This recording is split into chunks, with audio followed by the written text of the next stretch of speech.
The Grass Eaters. Now, as soon as you read this kind of title, what would be your expectations of the content of the story? Who would you Maybe think? starvation. Maybe what? Starvation. Why would you say starvation? Because grass eaters, maybe they eat the crops of the village or the city. Okay, so you're dealing with animals eating the crops of the city, of the village. This is what you think? This is what you Yes. mean by that? Okay. What other possibilities could we have? Something related to nature. Something related to nature. Okay, that would be one possibility. And they tell you that the story, you're going to see who the grass eaters or what the grass eaters are. The story takes place in Calcutta, one of the largest cities in India.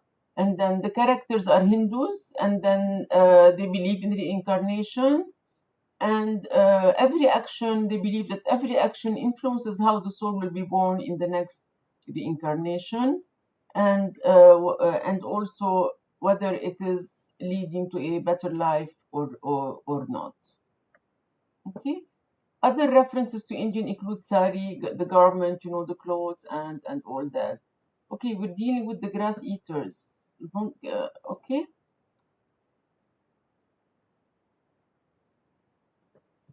For some time, several years ago, I was a tutor to a spherical boy, now a spherical youth. One day, his ovoid father, Ramanikal Misriral, asked me where I lived, and I told him. And Misriral looked exceedingly distressed. A pipe, Ajit Babu. Did you say a pipe, Ajit Babu? His cuboid wife was near to tears. A pipe, Ajit Babu. How can you live in a pipe? It was true at that time I was living in a pipe with my wife Swapna. It was long and 3 or 4 foot across, with a piece of snack cloth hung on either end. We had found it far more comfortable than any of the previous homes. What is specific about this kind of description at the beginning of the reading? Who's talking? What kind of narrator? The first person narrator. He's describing people in what sense? A spherical boy, an ovoid father, and then a cuboid wife, and somebody who was living in a pipe. What would be these descriptions are related to what? What kind of person? 1 minute, please. 1 minute. Somebody's at the door. The cuboid wife, the spherical boy, the ovoid father, all of these are figures of what kind of figures? Mathematical. Who would talk about people in such a way? Who would talk about people in such a way? Does he have the sense of Maybe hmm? scientific, maybe. Yes, somebody who's aware of shapes, of mathematical shapes, cuboid, spherical, ovoid, maybe a scientist, you're right, and somebody who has a sense of humor who would talk about people in that manner. And living in a pipe, and the wife was near in tears, and a pipe, Ajit Babu, did you say a pipe? And so all of this would show that some people are shocked to know that other people are living in a pipe. What would be the reason for living in a pipe and not in a regular home?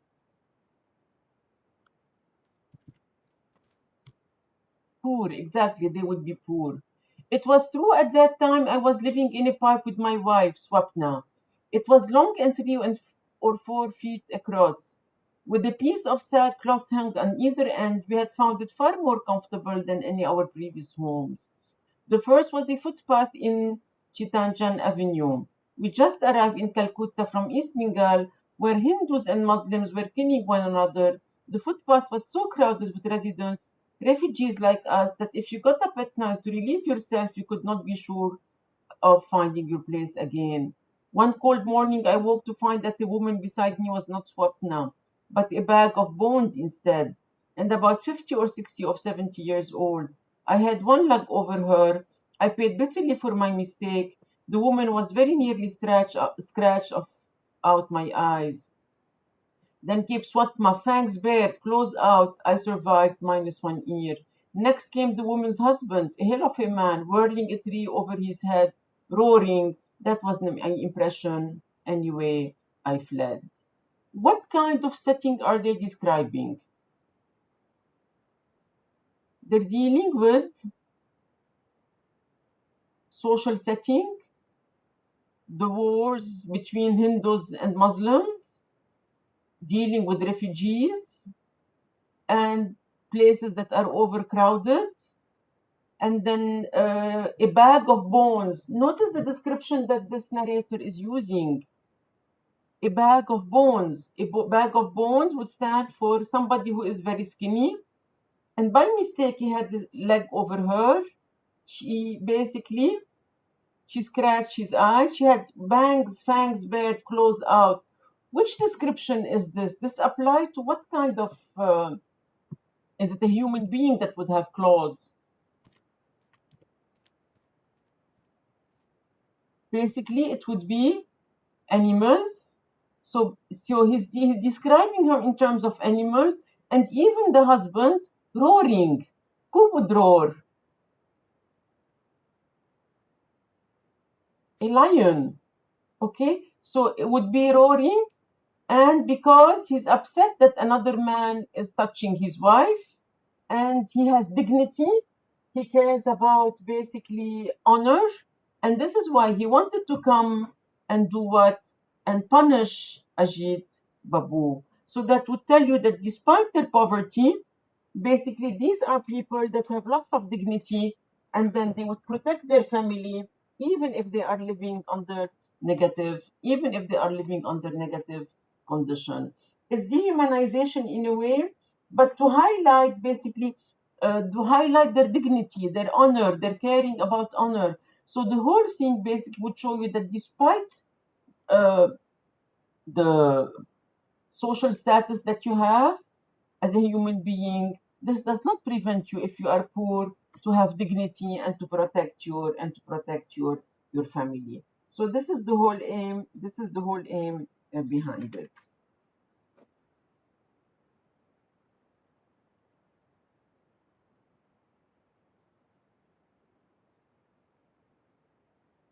To be living in a wagon, part of a train.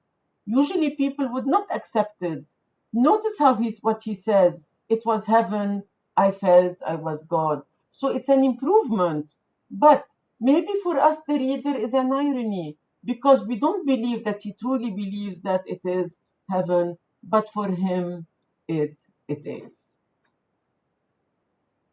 What description do we have here in this section?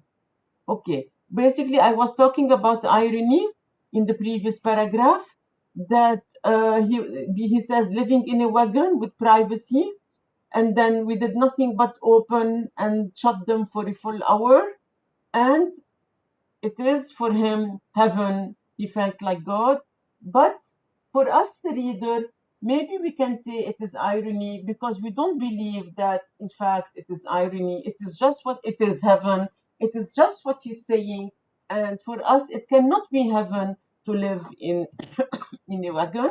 And the description in the next paragraph, to find oneself, themselves one day in another place, they found it exciting, but not his wife Swapna. So you would notice there is a difference in character between him and his wife. He has a sense of humor, and basically she is more serious about what's happening to them. The wife wants a stationary home. What about her reaction? How can you analyze her reaction? What does she do to him to get what she wants?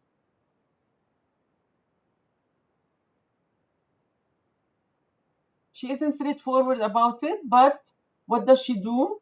She undercooks the rice, she delays the meal, she oversalts the curry, and she's using her own means, her own limited means, to get what she wants. Because we know that this India is very conservative. The function of a woman in a patriarchal society is to cook, clean, and do stuff for her husband. And basically, to get what she wants, she would not do her job as a housewife in a proper manner, and she would mess up the food in order to get what she wants. What is the wife doing here? She's telling him the reason, basically, for the reason for not wanting to have a baby. She's pregnant. She wants a stationary home for her baby. And notice the change of style. Less sense of humor, but still not tragic. Talking about the previous children. One died of diphtheria, one from fatigue, and then they want somebody who would do their funeral rites. And basically, he kisses Swapna, but she is quite conservative culturally, so she says he should not kiss her because this is a Western practice amounting to licking. So you have a sense of humor here in this instance when it comes to basically his wife Swapna. What is the comment here? How does he react? How does she react to all the suggestion that he gives her? Does she have a sense of humor in a way? She was not a kite to live above the ground. She was not a frog to live in a water tank. So she knows how to get what she wants. And what is his fear if he lives at school? So we know he's a teacher. We know that he's educated. What is his biggest fear if he lives in school? And because of what? What would be the reason? What would be his fear? His fear would be if she comes to tell him to hold the baby, he would feel ashamed because if she wants to use the bathroom, and then he would lose his dignity and then the respect of his student. But on their way to school, they basically find a pipe and she decides she goes into the pipe. So even if a conservative society, patriarchal, she gets what she wants as a woman. She decided to live in a pipe and then she went into it and the husband did not reject this her choice. What do you notice about this passage? Living on the roof, it is not as bad as it sounds. Who is he addressing when he says it is not as bad as it sounds? He is addressing the audience, the readers. And what is he doing? Instead of saying we don't have this, we don't have this, we don't have this, and we could complain, he's looking at the positive element. Basically, the roof is flat, not cement concrete. Again, it's good. The rent is less.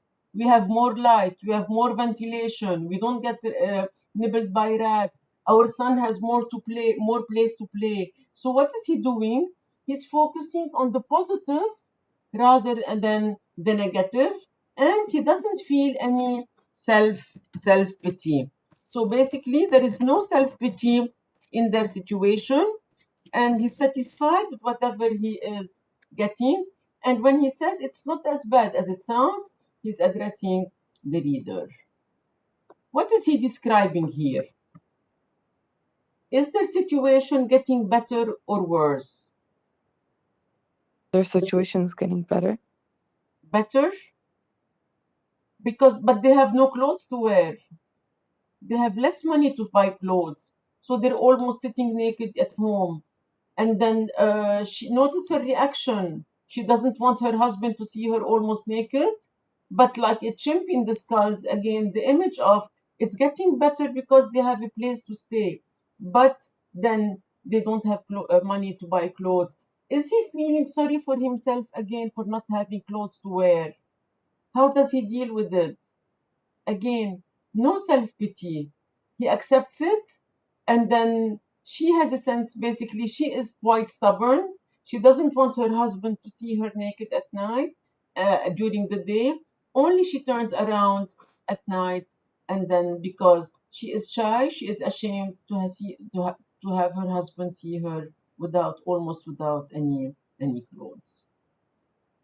Okay, notice here that the reference to grass is a reference to the title. They don't wear clothes. They wear grass. They don't have money to eat rice. They listen to the theory of their neighbor who says that if you eat less and less, what will happen? You can manage without food at all. And in fact, we know that this is not a reality. This cannot be acceptable. And he talks about, he is unsteady because of lack of food, but he lost one foot because of a fall from a tram, but he does not feel any kind of self-pity. And also he had said before he had lost one ear, and then after that he gives us basically the cultural setting in Calcutta, how the trains are crowded, how they can people get on the roof of the train, of the bus, of the tram, and then the driver cannot do anything about it. Notice basically what he says here. He's highlighting what kind of reaction on behalf of the people. If they're not allowed to go on the tram, on the roof, then they become angry. They loot shops, they break street lamps, and it's a kind of rebellion because, they denounce British imperialism, American colonialism. Notice it doesn't matter what they're denouncing. The capitalism and socialism usually would expect them to denounce one of them. It doesn't matter what they're denouncing as long as basically they're releasing that anger. Notice the change of tone. I don't mind my handicap at all. I need wear only one sandal and thereby save on footwear. Wearing one sandal instead of saying, I don't have shoes, I don't have a leg, I don't have this, I don't have that. What is he doing? He's accepting the situation and always looking at the positive side. And then I can say, but you sense here towards the end of the reading that there is a change of tone, a change basically that is more serious, more realistic. Notice, especially at the end of this section here, the whole section at the end is very important. So, on the whole, our life has been very eventful. The events, of course, were not always present, but does it matter? We have survived them. Now we have no fear of anxieties. We have a home made of cold drums. We eat 2 square meals of grass every day. We don't need to wear clothes. We have a son to do our funeral rites when we die. We live very quietly, content to look at the passing scene, a tram burning, a man stabbing another man, a woman dropping her baby in a garbage bin. How can we interpret the end of it? What kind of tone do we have at the end? Serious?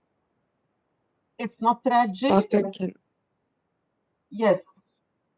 can we infer in the last paragraph that they finally accepted what they have, and instead of nagging more, they accepted, like, he cares about surviving, and he cares about But he his never nagged. family. It's wrong to say that he nagged. He never nagged.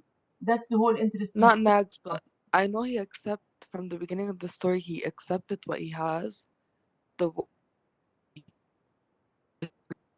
I guess with everything, but here you can see that their life is kind of not improving, but they finally try to see the positive things. They're trying to No, see no, that. no, wrong argument. Because initially they never rejected what they had. Okay, it's a wrong argument to say that.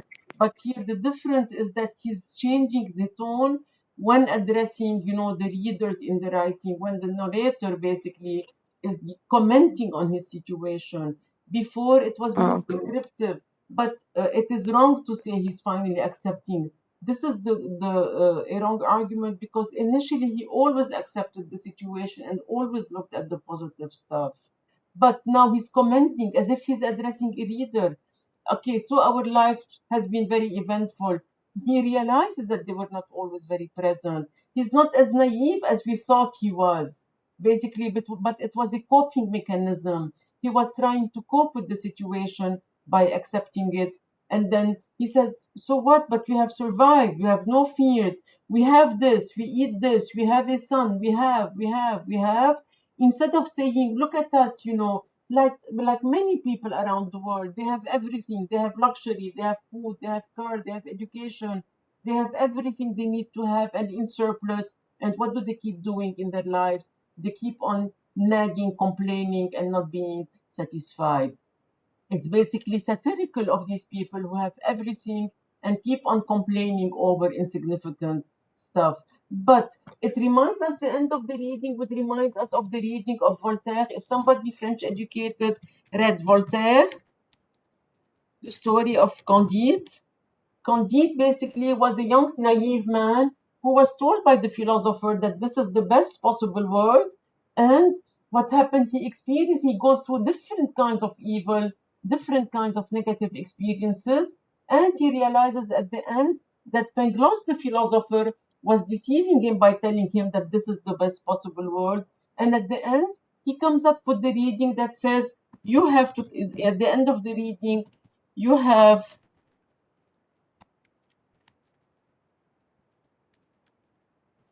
You have to cultivate your own garden in a metaphorical sense.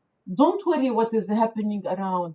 Just try to live your life quietly, minding your own business quietly, content to look at the passing scene, similar to what we have here. The passing scene, which is terrible, a tram burning, a man killing another man, a woman dropping her baby in a garbage bin. So, the solution for happiness is to accept what you have, to try to make the best out of it, and not to be involved in other things that should not be your concern. So, this is basically the key to happiness, according to him, similar to the message that we had in Candide Voltaire, that cultivate your own garden.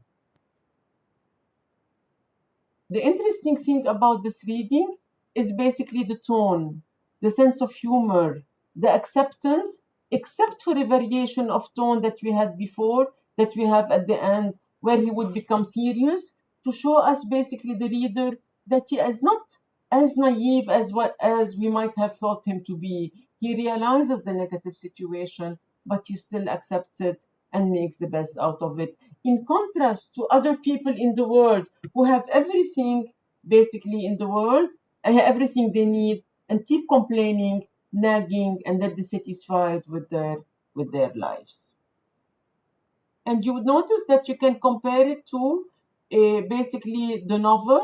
You can compare it to the novel with poverty, with lack of resources, with lack of food, basically, in contrast to the anger of the young man in the novel who keeps on spitting, who sees death and famine and drought. He's upset about it. Here, the tone is different. You have acceptance of the situation and then being content regardless of how negative things are.